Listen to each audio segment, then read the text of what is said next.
नमस्कार दोस्तों, आज मैं आपको ज्येष्ठ मास में नित्य नियम से सुनी जाने वाली 5 माताओं की कहानी सुनाने जा रही हूँ। प्रेम से बोले सभी माताओं की जय हो, ज्येष्ठ मास की जय हो। बहुत समय पहले की बात है। शांतिपुर नाम का गांव था। वहाँ पर प्रेमलता नाम की एक औरत रहती थी, जिसकी शादी के कुछ समय बाद ही उसके पति मर गए। उसके 2 बच्चे थे, एक लड़का और एक लड़की। उसके पति के मृत्यु के बाद उसकी आर्थिक स्थिति ठीक नहीं थी। वह मेहनत मजदूरी करके अपने बच्चों का पालन पोषण करती थी। एक दिन उसकी भी मृत्यु हो गई। जब वह अंतिम सांस ले रही थी तो अपने बेटे से कहा, राहुल बेटा, अब तुम्हारी बहन 12 वर्ष की हो गई है। उसकी शादी कर देना और ध्यान देना कि उसका वर तुम्हारे जैसा हो और उसका घर भी तुम्हारे जैसा ही हो। इतना कहते कहते उसकी आंखें बंद हो गई। राहुल माँ की अंतिम संस्कार करके अपने बहन के लिए शादी खोजने लगा। यही सिलसिला 4 वर्षों तक चलती रही। ना ही अपने जैसा वर पाया और ना ही अपने घर जैसा घर पाया। एक दिन उसके मन में विचार आया, क्यों ना मैं ही अपनी बहन से शादी कर लूं। उसे मेरा जैसा वर भी मिल जाएगा और मेरे घर जैसा घर भी मिल जाएगा। शायद माँ की भी यही इच्छा थी, परंतु वह पूरी बात बताए बिना ही चली गईं। खैर कोई बात नहीं, मैं बाजार से शादी का जोड़ा खरीद लाता हूँ। राहुल बाजार गया और शादी का जोड़ा लाया और अपने बहन से कहा, माला, तुम कल इस जोड़े को पहनकर तैयार हो जाना, कल तुम्हारी शादी है। उसकी बहन माला बोली, भैया मेरी शादी आप कहाँ कर रहे हैं? पर राहुल बिना कुछ बोले चला गया। पर माला बड़ा ही प्रसन्न थी। वह उछलती कूदती अपने पड़ोस में गई और सबको बताया कि मेरी शादी पक्की हो गई है और कल ही मेरी शादी है और मेरे भैया ने मेरे लिए शादी का जोड़ा भी ला दिया है। पड़ोस की काकी यह बात सुनी। उसने कहा, शादी पर किससे माला? माला बोली, मैं भी पूछी थी, पर भैया बिना कुछ बोले ही चले गए। इस पर काकी बोली, कहीं तेरा भाई तुझसे शादी तो नहीं कर रहा है, इसलिए वह किसी से कुछ नहीं कहा, किसी को कुछ पता भी नहीं है। शायद उसके मन में तुझे देखकर पाप आ गया है। तब बहन घर आकर भाई से पूछा कि भाई तुम मेरी शादी किससे करा रहे हो? इस पर भाई ने कोई जवाब नहीं दिया। तब बहन समझ गई। उसने एक लोटे में जल लिया, चुनरी ली और चप्पल पहनकर जंगल की तरफ चली गई। जंगल में गाय चराने वाले ग्वालों ने उससे पूछा कि कहाँ जा रही हो, तो वह कुछ नहीं बोली। वन में जाकर वह धरती माता को पुकारने लगी और बोली कि हे धरती माँ, अब तुम ही मेरी लाज रखना, वरना अनर्थ हो जाएगा। वह बोली, मैं क्या करूं? माँ, मुझे अपने गोद में ले लो, नहीं तो अन्याय हो जाएगा। तब धरती माता फटी तो बहन ने एक तरफ लोटा, चुनरी और चप्पल रख दिया और वह धरती में जाने लगी। इतने में दौड़ता हुआ उसका भाई जंगल में आया और उसने ग्वालों से पूछा कि मेरी बहन किधर गई है? ग्वालों ने कहा कि तेरी बहन उस तरफ गई है। वह बहन बहन पुकारता हुआ उस तरफ दौड़ता है। तब वह देखता है कि उसकी बहन धरती में समा रही है। यह देखकर वह बहन को पुकारता हुआ उसकी तरफ दौड़ता है। तब तक उसकी बहन धरती में समा चुकी थी। केवल थोड़े से बाल दिखाई दे रहे थे। वह बहन के बालों को मुट्ठी में पकड़कर रोने लगा, बहन तू सत्य के लिए धरती की गोद में समा गई, मेरी बुद्धि भ्रष्ट हो गई थी। माँ का वचन निभाने के लिए मेरे जैसा कोई वर नहीं मिला, इसलिए ऐसा विचार आया। ऐसा बोलकर वह जोर जोर से रोने लगा। पर धरती माँ ने सत्य के लिए बेटी को अपने में समा लिया। जो बाहर बाल रह गए थे वह दूब बन गए। तभी से औरतें धरती माता की कहानी सुनती हैं और चुनरी, चप्पल, लोटा, बर्तन में हरी मूंग और लड्डू कुंवारी कन्या को देती हैं। इस प्रकार जो भी कहानी सुनता है उसके ऊपर धरती माता की कृपा बरसती है। हे धरती माता, अपने सभी भक्तों पर अपनी कृपा बनाए रखना। प्रेम से बोली धरती माता की जय हो। अब सुनते हैं तुलसी माता की कहानी। प्रेम से बोली तुलसी माता की जय हो। एक लड़की अपने भाई और भाभी के साथ रहती थी। उस लड़की का विवाह नहीं हो पा रहा था। वह लड़की तुलसी माता की बहुत सेवा करती थी, नियम पूर्वक तुलसी जी की पूजा करती और वहीं बैठकर तुलसी माता की कहानी कहती थी। लेकिन उस लड़की की भाभी को यह सब पसंद नहीं था। वह हमेशा अपने ननद को ताने दिया करती कि जब देखो तब तुलसी के पास बैठकर कथा कहानी कहती है और कोई काम धंधा नहीं करती। जब तुम्हारा विवाह होगा तो बारातियों को भी तुलसी खाने को दे दूंगी और दहेज में भी तुलसी ही दूंगी। कुछ समय बाद ननद का रिश्ता पक्का हो जाता है और विवाह का समय भी आ जाता है। लेकिन जैसा भाभी ने कहा था वैसा ही किया। उसने तुलसी का गमला बारातियों के आगे फोड़कर खाने के लिए दे दिया। ननद तुलसी माता की भक्त थी और उसके प्रार्थना करने पर फूटा हुआ गमला स्वादिष्ट भोजन में परिवर्तन हो गया और भाभी ने अपने ननद को तुलसी की माला गले में हाथों में पहना दिया। भगवान की कृपा से वह हीरे और सोने के ज्वेलरी में बदल गए। वस्त्रों के जगह भाभी ने जनेऊ रख दिया जो सुंदर व रेशमी वस्त्रों में बदल गए। इसके बाद ननद विदा होकर अपने ससुराल पहुंची। ससुराल में सबने ननद को इतने गहने पहने हुए देखा और इतना सामान लाते हुए देखा तो सब गांव वालों ने ननद की खूब प्रशंसा की। ननद की खूब प्रशंसा होती। शादी के कुछ दिनों के बाद भाभी अपने पति से कहती है कि अब जाओ अपने बहन को बुला लाओ। वह देखना चाहती थी कि हमने उसकी शादी गरीब घर में की है तो वह कैसे रहती है। भाई के पास अपने बहन को देने के लिए कुछ नहीं था। इस बात से वह बहुत मायूस था। लेकिन वह अपने बहन को लेने के लिए चल पड़ा। जैसे ही वह बहन के घर पहुंचा तो वह सोचने लगा, मैं अंदर कैसे जाऊं? सब लोग देखेंगे तो क्या कहेंगे कि मैं पहली बार बहन के घर आया हूं और कुछ भी लेकर नहीं आया हूं। लेकिन तभी छत से बहन ने उसे देख लिया और बहन ने अपने भाई को अंदर बुलाया। अंदर आकर भाई ने अपने बहन के सास से कहा कि मैं अपने बहन को ले जाने के लिए आया हूँ। लेकिन उस लड़की की सास ने कहा कि नहीं, मैं अभी अपने बहू को जाने नहीं दूंगी। जब से मेरी बहू आई है तब से हमारे घर में बहुत ही सुख शांति और खुशियाँ आ गई हैं। अब मैं अपने बहू को कहीं भी जाने नहीं दूंगी। लेकिन भाई के बार बार आग्रह करने पर लड़की की सास ने 2 दिन के लिए अपने बहू को उसके भाई के साथ भेज दिया। लड़की अपने भाई के साथ अपने मायके आती है। भाभी उसे देखकर चौंक जाती है। वह लड़की बहुत सारे गहने पहने हुए थी और बहुत सा सामान लेकर आई थी। भाभी यह सब देखकर पूछती है कि हमने तो तुम्हारा विवाह गरीब घर में किया था, फिर तुम इतने गहने और यह सामान कहाँ से लाई हो? तब उस लड़की ने कहा, भाभी यह सब तुलसी माता की कृपा है। भाभी ननद से और ज्यादा जलने लगी। 2 दिन के बाद ननद अपने ससुराल चली गई। इसके बाद भाभी अपने बेटी को भी तुलसी माता की पूजा करने के लिए कहती है और कहती है कि तुम भी तुलसी माता की पूजा करो। देखो, बुआ ने तुलसी माता की पूजा करी तो उन्हें सब कुछ मिल गया। अगर तुम भी तुलसी माता की पूजा करोगी तो तुम्हें भी सब कुछ मिल जाएगा। लेकिन उसकी बेटी का मन पूजा में नहीं लगता। वह तुलसी माता की पूजा मन से नहीं करती, लेकिन भाभी जबरदस्ती उससे पूजा करवाया करती। भाई की लड़की की भी शादी तय हो गई।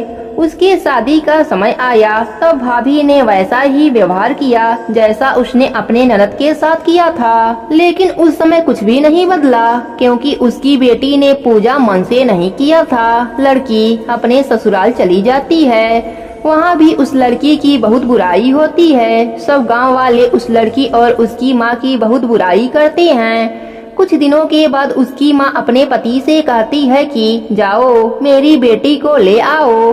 उसका पति अपने बेटी को लेने जाता है और बेटी अपने घर आ जाती है। लेकिन बेटी पर कोई गहने नहीं थे, कुछ भी नहीं था। वह बहुत ही गरीब हालत में थी। तो भाभी यह सब देखकर कहती है कि तुमने अपने बहन का विवाह तो अच्छे घर में कर दिया। वह देखो कितनी अमीर है और अपने बेटी का विवाह गरीब घर में करा दिया। तब भाई कहता है, मेरी बहन ने तुलसी माता की पूजा मन से किया था तो उसे उसका फल मिला और तुम्हारी बेटी ने तुलसी माता की पूजा बेमन से किया तो उसको वैसा ही फल मिला। जो जैसा करता है उसे वैसा ही फल मिलता है, इसमें किसी की कोई गलती नहीं है। हे तुलसी माता, अपने सभी भक्तों पर अपनी कृपा बनाए रखना। प्रेम से बोलिए तुलसी माता की जय हो। अब सुनते हैं गाय माता की कहानी। प्रेम से बोलिए गाय माता की जय हो। बहुत पुरानी बात है। एक गांव में एक सेठ सेठानी रहते थे। सेठ बहुत पैसे वाले थे। पूरे गांव में उनकी बहुत इज्जत थी। लेकिन सेठ सेठानी को औलाद का सुख नहीं मिला। शादी के 30 वर्ष बीत चुके थे। उनके धन का कोई उत्तराधिकारी नहीं था। सेठानी ने एक बार सोचा कि हमारे पास इतना धन दौलत है, लेकिन कोई उत्तराधिकारी नहीं। हमारे मरने के बाद यह सारा धन बेकार है। यह धन हमारे किस काम के। एक दिन सेठानी ने सेठ जी से कहा कि आप एक गाय ला दीजिए, मैं गाय का सेवा करूंगी ताकि हमारा अगला जन्म सुधर सके। पूरा समय घर में अकेले रहती हूँ, मेरा मन नहीं लगता। सेठ जी ने हामी भर दिया। लेकिन कई दिन निकल गए, सेठ जी गाय लेकर नहीं आए। एक दिन सेठानी गांव के सोनार के पास गई और एक चांदी की गाय बनवाई। साथ ही गाय के लिए सोने के जेवर भी बनवाई। पाँव में पायल, गले में कंठी, गले का हार बनवाई। गाय के लिए कपड़े भी सिलवाई। अब सेठानी गाय की पूजा पाठ करने लगी। रोज गाय की पूजा करती, कहानी कहती, हलवा पूड़ी खीर बनाती, भोग लगाती। फिर उस भोजन को घर के बाहर आने जाने वाली गायों को खिलाती। अब सेठानी का समय बहुत अच्छे से गुजरने लगा। गाय का पूजा पाठ करते करते 1 साल बीत गया। एक दिन सेठानी ने सेठ जी से कहा कि मुझे गाय माता का उद्यापन करना है। आप किसी योग्य ब्राह्मण को खाना खाने के लिए बोलकर आइए। तब सेठ जी गांव के ही एक पंडित जी के पास गए और बोले, पंडित जी, कल आप मेरे घर खाना खाने पधारिएगा। मेरी पत्नी गाय का उद्यापन करेगी।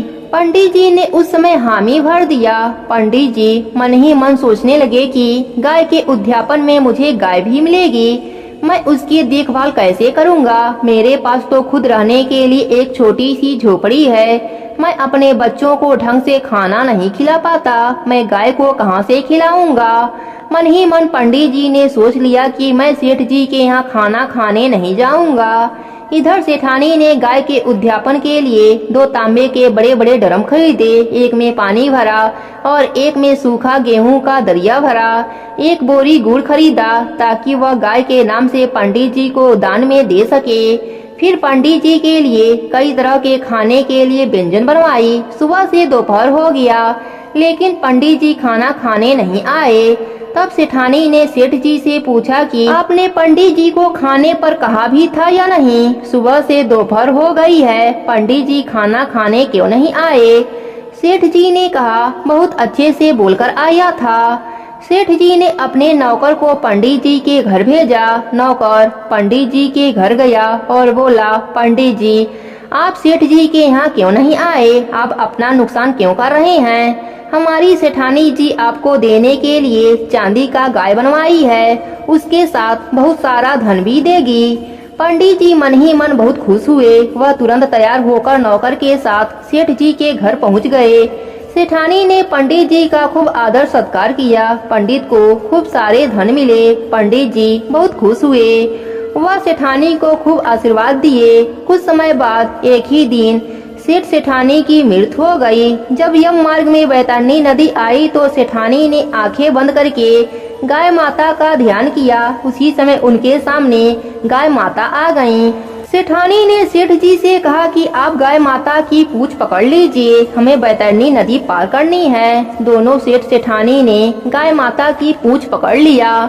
बड़े ही आराम से बैतरणी नदी पार कर लिया। नदी पार करने के बाद सेठ जी ने अपने पत्नी से कहा, अरे सेठानी, यह क्या चमत्कार हुआ, तुमने कब गाय दान करी है। तब सेठानी सेठ जी को पूरी बात बताई कि हमारे धन का कोई उत्तराधिकारी नहीं था, तो मैंने चांदी की गाय की पूरे साल भर पूजा करके गाय के उद्यापन में वह चांदी की गाय और बहुत सारे धन दान में दिया था।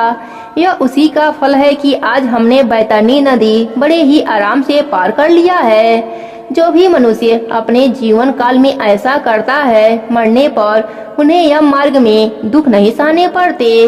इस कहानी का फल सबको मिले, कहानी कहने वाले को, सुनने वाले को और हुंकारा भरने वाले को भी। प्रेम से बोली गाय माता की जय हो। अब सुनते हैं लक्ष्मी माता की कहानी। प्रेम से बोली लक्ष्मी माता की जय हो। एक समय की बात है, एक सेठ जी थे। उनके घर पीढ़ियों से धन ऐश्वर्य प्रचुर मात्रा में था। वह अथाह धन के स्वामी थे, परंतु लक्ष्मी जी का स्वरूप तो चंचल है, आज यहाँ तो कल वहाँ। जब उनका मन सेठ जी के घर से भर गया तो वह किसी दूसरे के घर जाने के लिए ललायित हो गईं। एक रात लक्ष्मी जी सेठ जी के सपने में आती हैं। सेठ जी ने देखा लाल वस्त्रों में सजी धजी सुंदर स्त्री उनके घर से निकलकर बाहर जा रही हैं। सेठ जी उनसे पूछते हैं, हे देवी, आप कौन हैं? मेरे घर आप कब आईं? और हमारा घर छोड़कर अब आप क्यों जा रही हैं? माता बोली, मैं तुम्हारे घर की वैभव लक्ष्मी हूँ। कई पीढ़ियों से मैं तुम्हारे घर में निवास कर रही हूँ, परंतु अब मेरा यहाँ से मन उब गया है। अब मेरा यहाँ समय समाप्त हो गया है, इसलिए मैं यह घर छोड़कर जा रही हूँ। परंतु मैं तुम पर अत्यंत प्रसन्न हूँ, क्योंकि मैं जितने समय तुम्हारे पास रही हूँ तुमने सदा सदुपयोग किया, संतों को घर में आमंत्रित किया, उनकी सेवा किया, गरीबों को भोजन कराया, धर्मार्थ कुएं बनवाए, गौशाला व प्याऊ बनवाए, कुमारी कन्याओं के तुमने विवाह करवाए, तथा तुमने कथा भागवत यज्ञ करवाते रहते थे, तथा अतिथियों का आदर सत्कार भी करते रहते थे। इसलिए मैं तुमसे अति प्रसन्न हूँ। अब जाते समय मैं तुम्हें वरदान देना चाहती हूँ, तुम जो चाहो मुझसे मांग लो। अब सेठ जी सोचते हैं कि मैं अकेला क्या वरदान मांगूं? मेरी 4 बहुएं हैं, मैं उनसे पूछकर वरदान मांग लूंगा। एक दिन का माता रानी से समय ले लेता हूँ। सेठ जी लक्ष्मी माता से बोले, माता, मेरी 4 बहुएं हैं, मैं उनसे सलाह मशवरा लेकर आपको बताऊंगा कि मुझे क्या वर चाहिए। लक्ष्मी माता बोली, ठीक है, मैं कल फिर से आ जाऊंगी, तब तुम मुझसे अपना वर मांग लेना। ऐसा कहकर माता अंतर ध्यान हो गईं। अब सेठ जी ने सुबह उठते ही 4 बहुओं को बुलाया और उन्हें अपने सपने के बारे में बताया और उनसे सलाह मांगी। सेठ जी की सबसे बड़ी बहू बोली, आप माता रानी से सारा गोदाम अनाज से भरवा लो, ताकि हमें खाने की कभी भी कमी न रहे। सेठ जी ने दूसरी बहू से पूछा तो वह बोली, पिताजी, इतने अनाज रहेंगे तो उसमें कीड़े लग जाएंगे, अनाज खराब हो जाएंगे, तो पिताजी आप माता रानी से सोने चांदी से तिजोरियां भरवा लो। सेठ जी सोच में पड़ गए। तब तीसरी बहू से पूछा तो वह बोली, पिताजी आप तो हम चारों के लिए धन से भरे 4 महल मांग लो, खूब पैसा होगा, आने वाली पीढ़ियों के पास भी कमी नहीं होगी। सेठ जी और सोच में पड़ जाते हैं। तब उन्होंने अपने छोटी बहू से पूछा।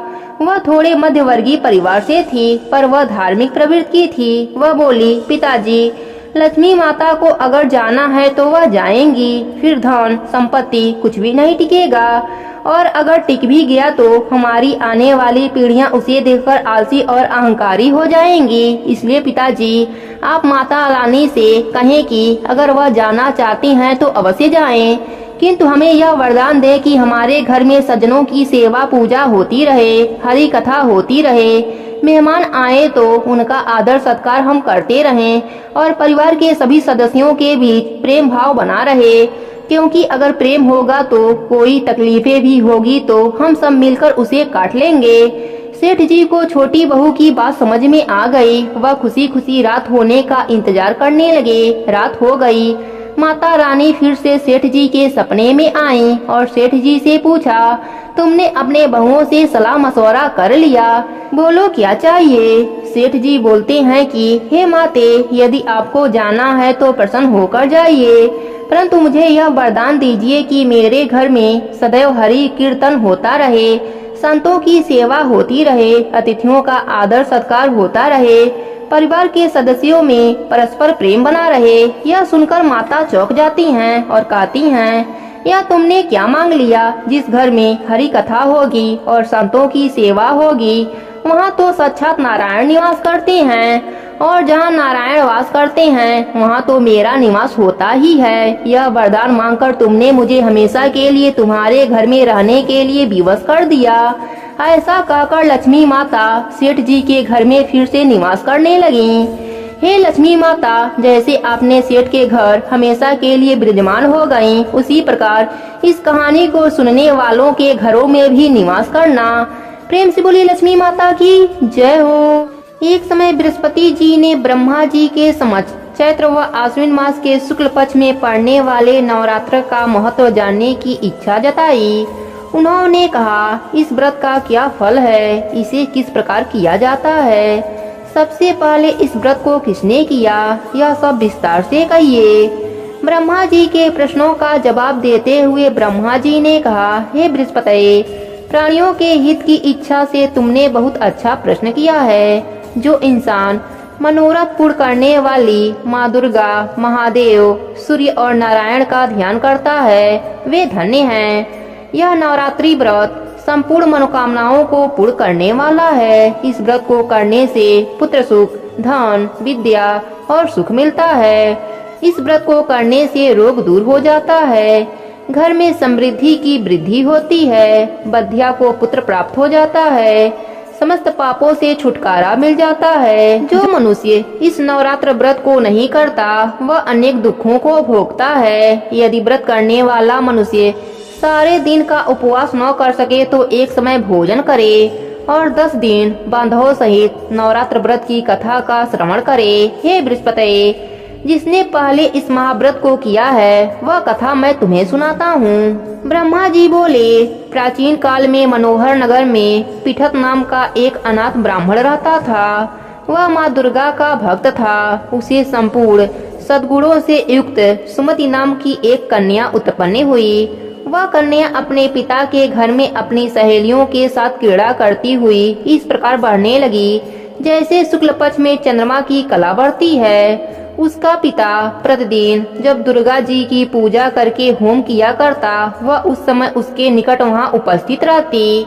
एक दिन सुमति भगवती के पूजन में उपस्थित नहीं हुई। उसके पिता को पुत्री की ऐसी असावधानी देखकर क्रोध आया और वह पुत्री से कहने लगा, अरे दुष्ट पुत्री, आज तूने भगवती का पूजन नहीं किया। इस समय मैं किसी कुष्ठ रोगी या दरिद्र मनुष्य के साथ तेरा विवाह कर दूंगा।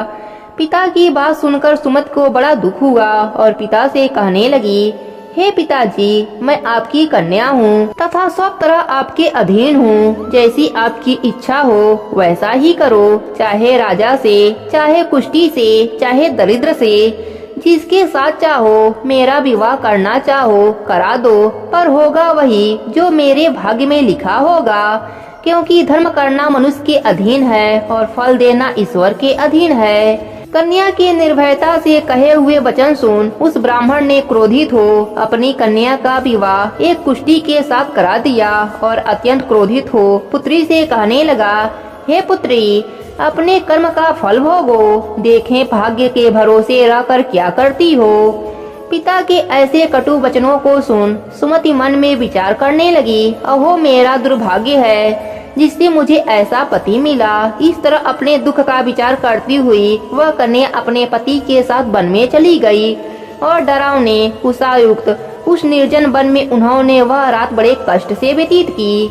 उस गरीब बालिका की ऐसी दशा देख देवी भगवती ने पूर्व पुण्य के प्रभाव से प्रकट हो सुमति से कहने लगी, हे दीन ब्राह्मणी, मैं तुझसे प्रसन्न हूँ, तुम जो चाहो सो वरदान मांग सकती हो। भगवती दुर्गा का यह वचन सुन ब्राह्मणी ने कहा, आप कौन हैं? वह सब मुझसे कहो। ब्राह्मणी का ऐसा वचन सुन देवी ने कहा, मैं आदि शक्ति भगवती हूँ और मैं ही ब्रह्मा विद्या व सरस्वती हूँ। प्रसन्न होने पर मैं प्राणियों का दुख दूर कर उनको सुख प्रदान करती हूँ। हे ब्राह्मणी, मैं तुझ पर तेरे पूर्व जन्म के पुण्य के प्रभाव से प्रसन्न हूँ। तुम्हारे पूर्व जन्म का वृतांत सुनाती हूँ, सुनो। तू पूर्व जन्म में निषाद की स्त्री थी और अति पतिव्रता थी। एक दिन तेरे पति निषाद ने चोरी की। चोरी करने के कारण तुम दोनों को सिपाहियों ने पकड़ लिया और जेल खाने में कैद कर दिया। उन लोगों ने तुझको और तेरे पति को भोजन नहीं दिया। इस प्रकार नवरात्र के दिनों में तुमने न तो कुछ खाया और न ही जल पिया। इस प्रकार 9 दिन नवरात्र का व्रत हो गया। हे ब्राह्मणी, उन दिनों में जो व्रत हुआ, इस व्रत के प्रभाव से प्रसन्न हो मैं तुझे मनवांछित वर देती हूँ। तुम्हारी जो इच्छा है सो मांग लो। इस प्रकार दुर्गा माता के वचन सुन ब्राह्मणी बोली, अगर आप मुझ पर प्रसन्न हैं तो हे दुर्गे, मैं आपको प्रणाम करती हूँ। कृपया करके मेरे पति का कोढ़ दूर करो। देवी ने कहा, उन दिनों तुमने जो व्रत किया था, उस व्रत का एक दिन का पुण्य पति के कोढ़ को दूर करने के लिए अर्पित करो। उस पुण्य के प्रभाव से तेरा पति ठीक हो जाएगा। इस प्रकार देवी के वचन सुन वह ब्राह्मणी प्रसन्न हुई और पति को निरोग करने की इच्छा से जब उसने ठीक है ऐसा वचन कहा, तब उसके पति का शरीर भगवती दुर्गा की कृपा से कुष्ठ रोग से रहित हो गया। वह ब्राह्मणी पति को देख देवी की स्तुति करने लगी, हे दुर्गे, आप दुर्गति को दूर करने वाली, तीनों लोकों का संताप हरने वाली, समस्त दुखों को दूर करने वाली, रोगी मनुष्य की निरोग करने वाली, प्रसन्न हो मनवांछित फल देने वाली और दुष्टों का नाश करने वाली जगत की माता हो। हे अम्बे, मुझ अपराध अपला को मेरे पिता ने कुष्ठी मनुष्य के साथ विवाह कर घर से निकाल दिया। पिता से तिरस्कृत निर्जन वन में विचर रही हूँ। आपने मेरे इस विवाद से उद्धार किया। हे देवी, आपको प्रणाम करती हूँ, मेरी रक्षा करो। उस ब्राह्मणी की ऐसी स्तुति सुन देवी बहुत प्रसन्न हुई और ब्राह्मणी से कहा, हे ब्राह्मणी, तेरे उदालय नामक अति बुद्धिमान धनवान कीर्तिवान पुत्र शीघ्र उत्पन्न होगा। ऐसा वर देकर देवी ने ब्राह्मणी से फिर कहा कि जो कुछ तेरी इच्छा है वह मांग ले। सुमति ने कहा, हे भगवती दुर्गे, अगर आप मुझ पर प्रसन्न हैं तो कृपया मुझे नवरात्रि व्रत की विधि का विस्तार से वर्णन करें। ब्राह्मणी के वचन सुन माँ दुर्गा ने कहा, हे ब्राह्मणी, मैं तुझे संपूर्ण पापों को दूर करने वाले नवरात्र व्रत की विधि बतलाती हूँ। चैत्र मास के शुक्ल पक्ष की प्रतिपदा से लेकर 9 दिन तक व्रत करें। यदि दिन भर का व्रत न कर सकें तो एक समय भोजन करें। शुभ मुहूर्त में घट स्थापना करें और वाटिका बनाकर उसको प्रतिदिन जल से सींचें। महाकाली, महालक्ष्मी और महासरस्वती की मूर्तियां स्थापित कर उनकी विधि विधान से पूजा करें। बिजौरा के फल से अर्घ देने से रूप की प्राप्ति होती है। जायफल से अर्घ देने पर कीर्ति, दाख से कार्य की सिद्धि होती है। आंवले से सुख की प्राप्ति और केले से अर्घ देने से आभूषणों की प्राप्ति होती है। इस प्रकार पुष्पों व फलों से अर्घ देकर व्रत समाप्तन होने पर 9वें दिन विधि विधान हवन करें। खाड़, घी, गेहूँ, शहद, जौ, तिल, बिल्व, नारियल, दाख और कदम जैसी विभिन्न सामग्रियों से हवन करें। आंवले से कीर्ति की और केले से पुत्र की, कमल से राज सम्मान की और दाखों से संपन्न की प्राप्ति होती है।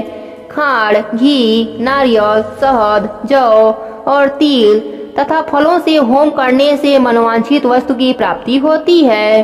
व्रत करने वाला मनुष्य इस विधि विधान से होम कर आचार्य को अत्यंत नम्रता के साथ प्रणाम करे और यज्ञ की विधि के लिए उसे दक्षिणा दे।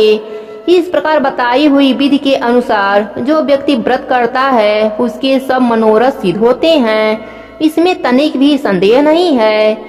इन 9 दिनों में जो कुछ दान दिया जाता है उसका करोड़ों गुना फल मिलता है। इस नवरात्र व्रत करने से अश्वमेध यज्ञ का फल प्राप्त होता है। हे ब्राह्मणी, इस संपूर्ण मनोकामनाओं को पूर्ण करने वाले उत्तम व्रत को तीर्थ, मंदिर अथवा घर में विधि के अनुसार करें। ब्रह्मा जी बृहस्पति देव से बोले। इस प्रकार ब्राह्मणी को नवरात्रि व्रत विधि बताकर देवी अंतर ध्यान हो गयी।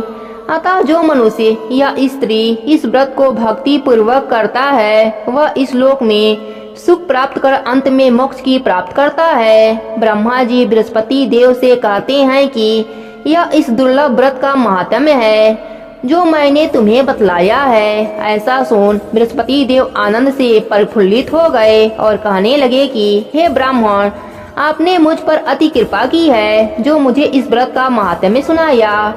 ब्रह्मा जी बोले, हे बृहस्पति, यह देवी भगवती संपूर्ण लोकों का पालन करने वाली हैं।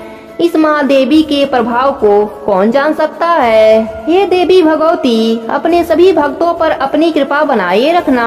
कहानी अधूरी हो तो पूरी करना, पूरी हो तो मान रखना। प्रेम से बोलिए दुर्गा माता की जय हो।